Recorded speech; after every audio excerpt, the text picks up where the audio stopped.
Je m'intéresse au tarot de Marseille depuis mon plus jeune âge. La première fois que j'ai eu les arcanes majeures entre les mains, je devais avoir 7 ans. Mon beau-père, alors tarologue, m'avait mis un paquet entre les mains que j'avais rangé dans un tiroir. Ce paquet s'était ouvert, les cartes s'étaient mélangées, et à chaque fois que je rouvrais ce mystérieux tiroir, je contemplais longuement les atouts mélangés, en essayant de comprendre quel pouvait être le sens de ces dessins aussi bizarres, aussi originaux.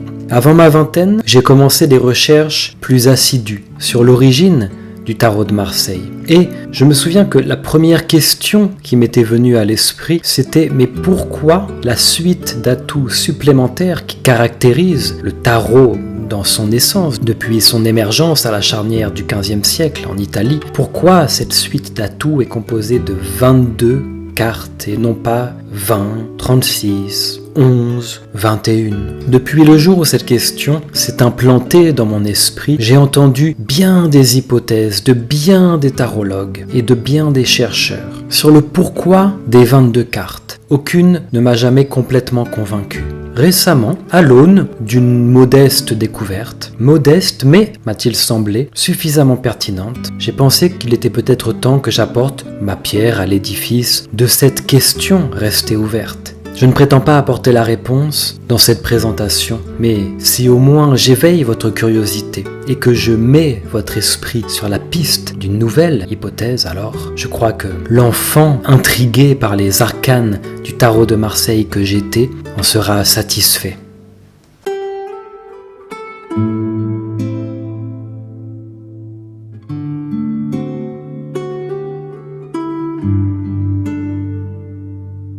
Pourquoi 22 atouts ? Je souhaitais passer en revue, pour commencer cette vidéo, les hypothèses qui me semblent les plus convaincantes pour expliquer ce nombre 22. Toutefois, comme je vous l'ai dit, ces hypothèses ne m'ont jamais complètement convaincu, mais il convient, me semble-t-il quand même, de vous les présenter.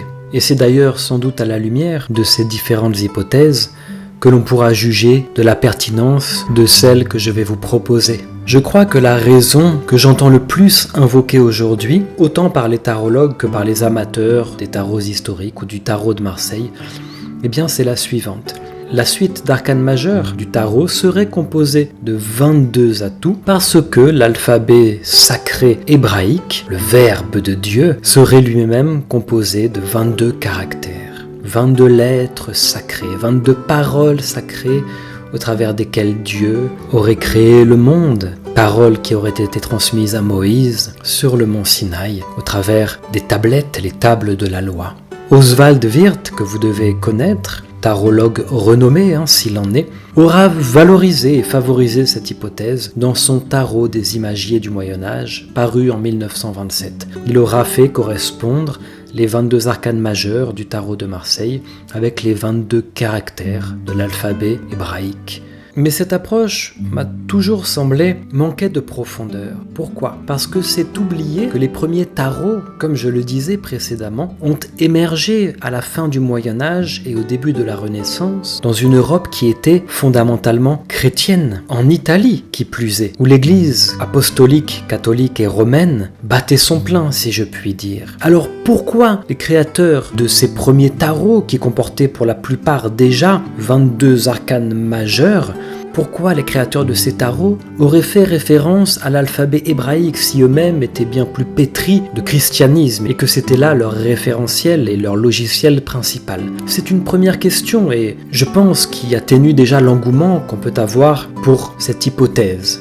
Mais pour aller plus loin, on voit très bien qu'il n'y a aucune correspondance réelle, c'est-à-dire recherchée à l'origine par les créateurs de ces premiers tarots. Il n'y a aucune correspondance réelle entre les symboles, les métaphores et les archétypes portés par les 22 atouts, surtout dans leur ordre numérique, tels qu'ils apparaissent ensuite dans les tarots type tarot de Marseille, et les symboles des 22 lettres hébraïques, et il faut, pour pouvoir les faire correspondre, procéder à des propositions quelque peu capillotractées. Toutefois, ce nombre 22 est un nombre quand même classificatoire qui a été repris en ce sens par la tradition chrétienne. J'ai notamment en tête un pape qui, au milieu de l'un de ses discours, rappelait que Dieu avait créé le monde vivant au travers de 22 espèces dont l'homme était. Je pense qu'on a vu là à la fois les défauts et les qualités de cette première hypothèse. Il en existe une autre. Il se trouve que l'Apocalypse de Jean, grand texte du canon biblique, apocalyptique, révélateur, est structuré en 22 chapitres. Ce texte existe depuis le 1er siècle de notre ère, et on est là au moins, et c'est peut-être la valeur de cette hypothèse, dans la tradition chrétienne pure, on est dans la tradition évangélique, et dans le canon biblique. Donc vous voyez, là c'est peut-être intéressant, puisque les créateurs des premiers tarots étaient, sans nul doute, des chrétiens. On pourrait opposer le même argument que pour l'hypothèse précédente. Premièrement, quelle serait la raison de faire coller aux 22 chapitres les 22 atouts du tarot? On ne voit pas très bien le sens de ce procédé, mais surtout, les 22 atouts en question ne correspondent pas réellement au contenu de ces 22 chapitres qui déjà sont difficiles à interpréter pour certains, et quand certains essaient de les faire coller, c'est un petit peu comme les lettres hébraïques, c'est capillotracté, on force un peu le trait, et je ne pense donc pas qu'ici on ait mis la main enfin sur la bonne hypothèse. Et puis, je voulais vous présenter l'hypothèse qui a été la mienne dans un premier temps de mes études du tarot de Marseille. J'ai eu cette hypothèse justement juste avant ma vingtaine. J'étais allé chercher la définition et la description du métier de maître quartier dans l'encyclopédie de d'Alembert et Diderot, la première édition, publiée en 1751, et j'avais trouvé dans le tome 2, à la page 726, ce que je recherchais. Et quelle fut ma surprise en découvrant, écrit dans cette encyclopédie, que les statuts des maîtres quartiers, et on parle là vraiment des statuts historiques, issus sans doute des temps moyenâgeux et qui se sont perpétués pendant la Renaissance, en France, ces statuts comportaient 22 articles. J'ai crié Eureka le jour où j'ai trouvé cela. J'étais encore un tout jeune homme, et je n'avais pas encore l'expérience que j'ai aujourd'hui, expérience qui m'aurait fait dire, si j'avais fait cette découverte récemment, qu'il fallait que je me calme parce que, sans doute, comme toutes les autres hypothèses, ce n'était pas la bonne et que j'allais trouver des raisons qui me permettraient de voir que ce n'était pas la bonne, etc., etc. Mais à l'époque, j'ai cru vraiment avoir trouvé le pourquoi des 22 atouts. Je me suis dit, mais voilà, les 22 arcanes majeurs du tarot de Marseille sont en rapport avec les 22 articles des statuts historiques des maîtres quartiers français, ces maîtres quartiers qui créaient les jeux de cartes, qui les faisaient imprimer, qui en étaient à la conception, etc., etc. Alors j'ai essayé de rechercher ces 22 articles pour pouvoir éprouver mon hypothèse, mais surtout pour pouvoir mesurer à quel point elle était bonne, car j'avais envie qu'elle soit la bonne. Il m'a semblé, quand j'ai trouvé le contenu de certains de ces articles, qu'en vérité, non, les atouts du tarot de Marseille, encore une fois, ne correspondaient pas au contenu des articles en question, ni symboliquement, ni dans leurs détails plus réalistes, ni sur un plan métaphorique. J'ai donc lâché cette hypothèse, mais je ne l'ai jamais oubliée, et elle a la vertu de revenir sur le devant de la scène ce soir. Bien qu'elle ne soit peut-être pas la bonne, j'ai de l'affection pour cette hypothèse, car elle a été ma première en tant que jeune chercheur et étudiant du tarot de Marseille. Et je crois que le principal argument qu'on peut opposer à cet axe, c'est qu'on parle là des statuts historiques des maîtres quartiers français. Or, on sait aujourd'hui, grâce à la recherche académique, grâce à la science, que les premiers tarots étaient italiens. Il faudrait donc plutôt se tourner vers les statuts historiques des maîtres quartiers italiens, s'il existe une telle chose, de l'époque de l'émergence des premiers tarots, pour voir si, chez eux également, ces articles étaient au nombre de 22. Si c'est le cas, alors là, peut-être que ce pourrait être extrêmement intéressant, vous voyez. Mais étant donné que là, on parle du contexte français, il me semble que c'est en tout cas une remarque qu'on ne peut pas rejeter aussi facilement. Ainsi, cette question demeure. Pourquoi 22 atouts? J'aimerais vous proposer ce soir une nouvelle hypothèse. L'hypothèse pascale. Le tarot de Marseille recèlerait la symbolique de la fête de Pâques, et c'est d'un nombre clé, un nombre symbolique, lié à cette fête chrétienne majeure, qu'aurait été tiré le nombre d'atouts de cette suite si énigmatique.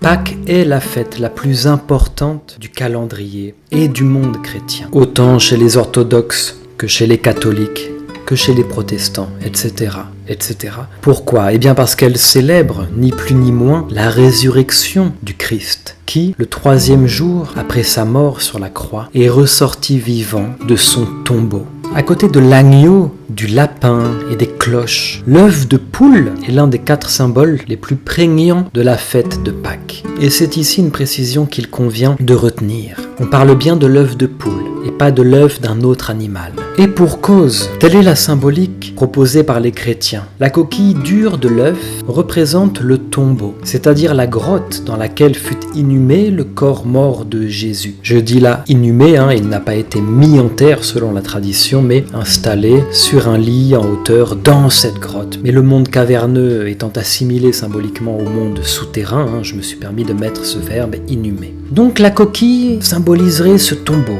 les parois de cette grotte. Et le poussin alors, qui lui sort de l'œuf en brisant petit à petit cette coquille rigide, eh bien ce poussin représenterait Jésus lui-même, qui ressort du tombeau, promesse de vie, de renouveau. Si Jésus est le poussin amené à sortir de l'œuf, eh bien la poule qui a pondu et puis couvé cet œuf, c'est la Vierge Marie, sa mère, évidemment. La poule, plus que tout autre animal, possède 4 traits que Marie a assumés: la compassion, la sollicitude, la magnanimité et le soin assidu pour couver ses œufs. Et pour clore cette symbolique, la corbeille dans laquelle on rassemble les œufs éparpillés que l'on recueille à Pâques représente le nid de paille où la poule a pondu et couvé, donc symboliquement le ventre de Marie, sa matrice sacrée, son utérus, ou même voilà, ce placenta dans lequel Jésus aurait gesté.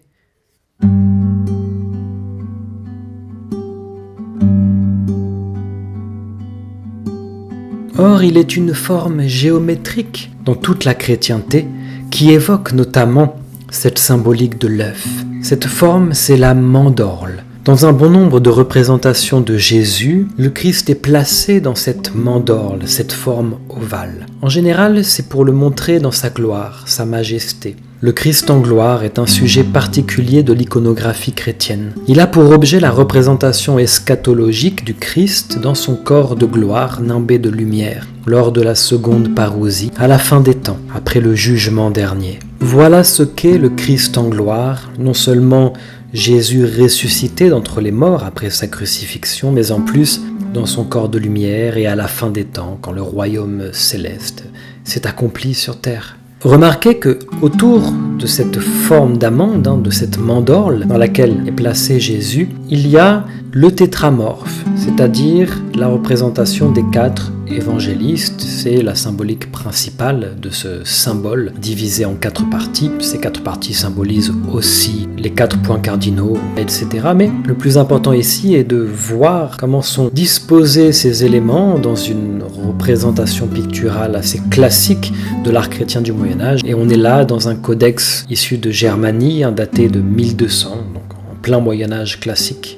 Mais cette mandorle se retrouve également dans le monde orthodoxe et liée à la fête de Pâques, dans ce qu'on appelle les icônes de Pâques. Dans le christianisme orthodoxe, ces icônes spéciales représentent la résurrection du Christ, bien sûr, puisque c'est là la symbolique de la fête de Pâques. Jésus est placé dans une mandorle, une forme géométrique ovale qui tire son nom de l'amande et qui rappelle la symbolique de l'œuf. La coquille et le tombeau, comme vous le voyez là, c'est métaphorique, et le poussin est Jésus, et il ressort du tombeau.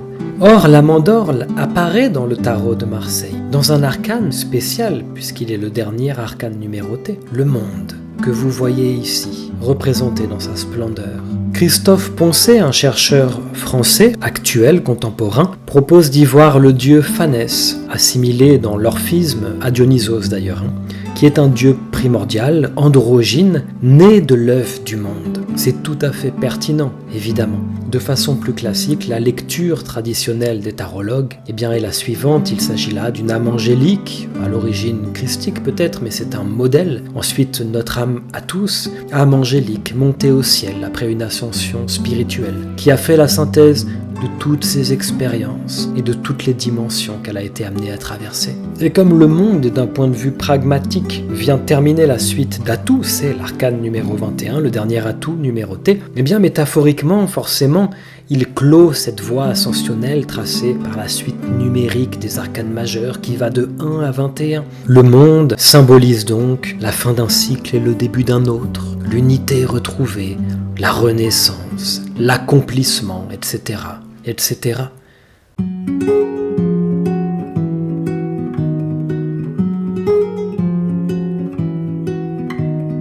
Mais si la mandorle symbolise notamment l'œuf, comme on l'a vu dans les icônes de Pâques de l'orthodoxie chrétienne, alors la mandorle du tarot de Marseille, le monde, devrait aussi évoquer de près ou de loin cet œuf de Pâques, cet œuf de poule.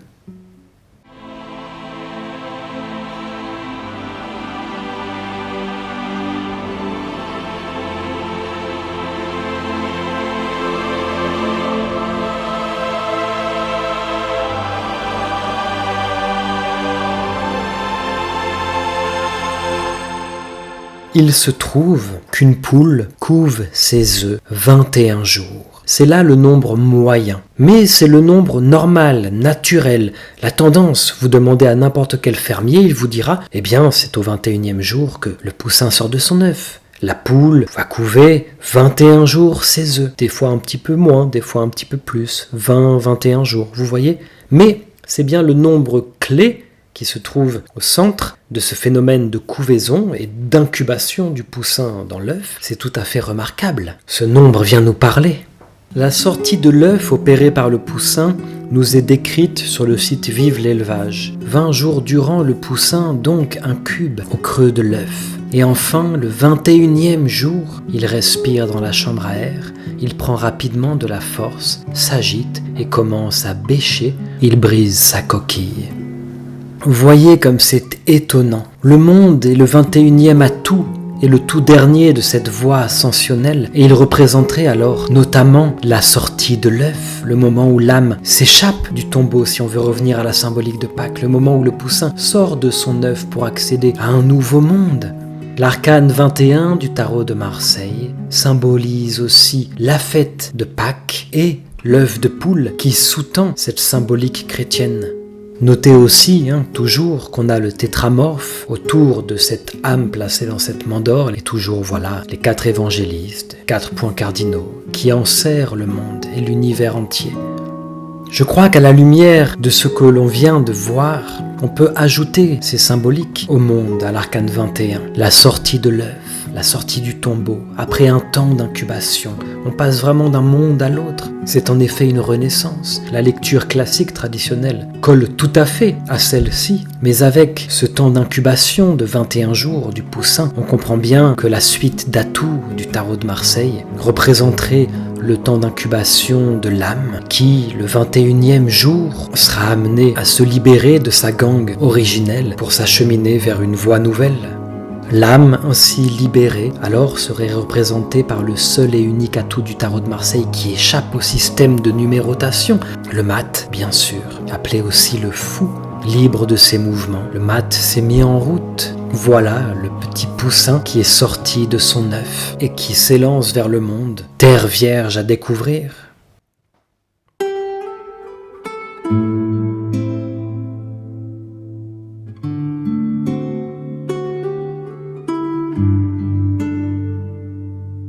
Alors, pour conclure, a-t-on résolu définitivement le mystère du nombre 22 ? Ce qu'on a fait, c'est en tout cas ajouter une nouvelle hypothèse à cette question si épineuse. Pourquoi 22 atouts ? D'aucuns disent parce que les 22 lettres sacrées de l'alphabet hébraïque, d'autres parce que les 22 chapitres de l'Apocalypse de Jean, d'autres encore parce que les 22 articles des statuts historiques des maîtres quartiers français. Et puis nous, aujourd'hui, voilà notre proposition. Pourquoi 22 atouts ? Parce que les 21 jours d'incubation d'un poussin dans son œuf. Cette hypothèse a un double intérêt. Premièrement, elle expliquerait pourquoi les atouts du tarot de Marseille sont non pas au nombre de 22, il y en a 22 en tout, mais ils sont au nombre de 21 plus 1. 21 atouts numérotés de 1 à 21, plus un atout libre de toute numérotation. Ce 21 plus 1 ne serait pas expliquée ni justifiée par les hypothèses précédentes, puisqu'il n'y a pas 21 plus 1 chapitre de l'Apocalypse de Jean. Il n'y a pas 21 articles dans les statuts historiques des maîtres quartiers plus 1, vous voyez? Il n'y a pas 21 lettres de l'alphabet hébraïque plus 1. Par contre, il y a 21 jours de couvaison du poussin, plus 1, qui est le premier jour où il sort de son œuf, dans une forme nouvelle, vous voyez? Et le deuxième intérêt de cette hypothèse, c'est qu'elle met l'accent non plus sur le nombre 22, mais sur le nombre 21, qui nous rappelle que le calcul lui-même de la date de la fête de Pâques repose sur ce nombre. Comment s'est fait le calcul de la date de Pâques? Vous le savez, c'est lors du concile de Nicée en 325 de notre ère que l'empereur romain Constantin a institué le principe suivant: Pâques est le dimanche qui suit le 14e jour de la lune, qui atteint cet âge le 21 mars ou immédiatement après. Et oui, la date de Pâques se situe à la première pleine lune, puisque le 14e jour de la lune c'est la pleine lune, à la première pleine lune à partir du 21 mars, qui est censé correspondre peu ou prou à l'équinoxe de printemps chaque année. Mais c'est bien le 21 qui a été pris comme nombre référent pour pouvoir situer la date de cette fête la plus importante du calendrier chrétien qui évoque la résurrection de Jésus-Christ après sa mort.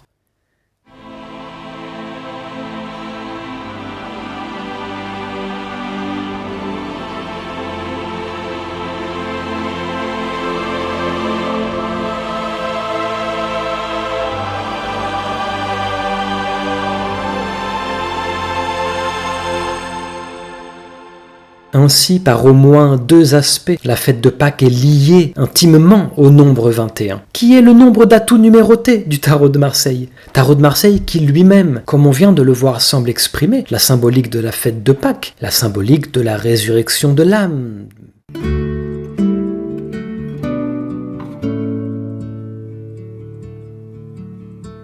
Je vous remercie pour votre écoute. J'espère que cette hypothèse vous a plu, ou tout au moins qu'elle a éveillé votre curiosité. Et dans le meilleur des cas, j'espère qu'elle vous a donné envie d'en découvrir plus sur mon travail. Si vous avez aimé cette vidéo, n'hésitez pas à mettre un pouce. C'est important pour que cette chaîne continue de se développer pas à pas. Et le soutien, votre soutien, nous fait toujours du bien à nous, créateurs de contenu, qui œuvrons à partager nos découvertes, nos réflexions. Si vous souhaitez vous exprimer sur ce que vous venez de voir, n'hésitez pas à laisser un commentaire, ça rendra plus vivante la chaîne et je pourrai répondre à vos questions ou compléter l'un de vos partages. Et bien sûr, si vous souhaitez être au courant de l'actualité de cette chaîne YouTube, la chaîne YouTube de la voix réaliste du tarot, appuyez sur la petite cloche en haut à droite et vous serez ainsi abonné.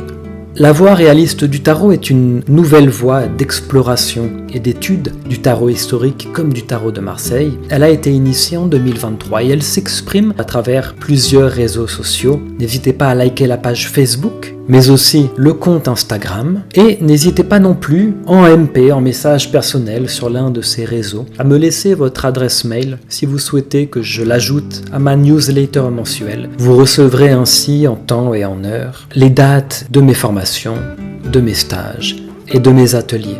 À la fin du mois de mars, je vous invite à découvrir le gyrogramme. C'est un nouveau thème tarologique que je viens de mettre au point, qui est inspiré par les sciences modernes et qui vous propose de faire entrer en résonance avec les arcanes du tarot de Marseille vos 9 besoins humains fondamentaux. Cette formation débute le 31 mars 2024 et se termine en juillet. C'est le tout premier cursus, donc vraiment le cycle inaugural du gyrogramme. J'invite chaque personne inspirée et intéressée par ce thème à me joindre et à rejoindre le groupe de formation. En juin, je vous proposerai un stage de 3 jours sur le battleur, l'arcane numéro 1 du tarot de Marseille, celui qui débute la voie ascensionnelle qui se termine avec le monde. Et cet atelier inédit a pour objectif que vous en ressortiez complètement bouleversé en ce qui concerne la vision que vous aviez auparavant du battleur. Je vous montrerai au cours de ces 3 jours qu'à la lumière de documents exceptionnels, des documents récents mais aussi des documents d'époque, on est à même aujourd'hui de réviser complètement la vision qu'on avait des escamoteurs du Moyen-Âge et on est en mesure d'attribuer de nouvelles symboliques à cet arcane majeur qui recèle en vérité une importance capitale dans la suite des 22 atouts Je vous montrerai également que, de façon tout à fait originale, car cela n'a jamais été montré à mon sens, eh bien cet arcane est lié à un astre en particulier, astre qui apparaît dans la suite d'Atout du tarot de Marseille, alors que tous les astres n'y figurent pas, et qu'il forme ainsi avec cet astre un genre de couple d'influence. Pour toutes les personnes désireuses d'en savoir plus sur la vision nouvelle que je propose du battleur, eh bien c'est pareil, contactez-moi et rejoignez ce stage, je serai très heureux de vous rencontrer à l'occasion de ces 3 jours d'atelier. Découvrez également les cours magistraux de la voie réaliste du tarot. J'ai eu l'occasion en 2023, pour inaugurer cette voie d'études, de donner 3 cours magistraux qui représentent environ 4 heures de contenu exclusif et original. Et vous pouvez vous procurer ces cours à l'achat. L'un de ces cours est centré sur l'arcane 16 du tarot de Marseille, appelé la Maison Dieu, et répond définitivement à la question « Est-ce que oui ou non cet arcane fait référence à la tour de Babel ?» Et les 2 autres cours magistraux s'intitulent « La condition humaine racontée par le tarot », partie 1, partie 2, et je vous montre au cours de ces enseignements que le tarot de Marseille exprime de façon limpide les caractéristiques universelles de la condition humaine, caractéristiques universelles qui étaient d'ailleurs souvent représentées au Moyen-Âge, mais qu'il exprime par contre bien moins les caractéristiques particulières de la condition humaine, caractéristiques particulières qui ont été découvertes bien plus à l'époque moderne dans laquelle on vit. Et bien sûr, je vous invite à découvrir le tarot des Croix du Sud que j'ai créé avec mon père. C'est le premier tarot inspiré par l'univers nomade, notamment l'univers symbolique, métaphorique et mythologique du peuple Touareg qui nomadise dans le désert du Sahara. Le tarot des Croix du Sud propose une suite de 22 arcanes majeurs associés aux 22 croix sacrées des Touaregs et qu'on appelle croix d'Agadez ou croix du Niger. C'est un tarot qui a été publié en novembre 2022 et un cursus de formation est en cours pour vous former à ce tarot. Vous pouvez dès à présent rejoindre le prochain cursus qui aura lieu à la rentrée 2024. C'est une formation que je propose qui est ouverte à tous, professionnels et amateurs. Un premier pas fait dans l'univers du tarot des Croix du Sud. Si cette formation aussi vous intéresse, eh bien écoutez, contactez-moi et je me ferai un plaisir de vous présenter cette œuvre. Pour terminer cette vidéo que j'enregistre le 18 mars 2024, je vous souhaite de joyeuses Pâques à toutes et à tous.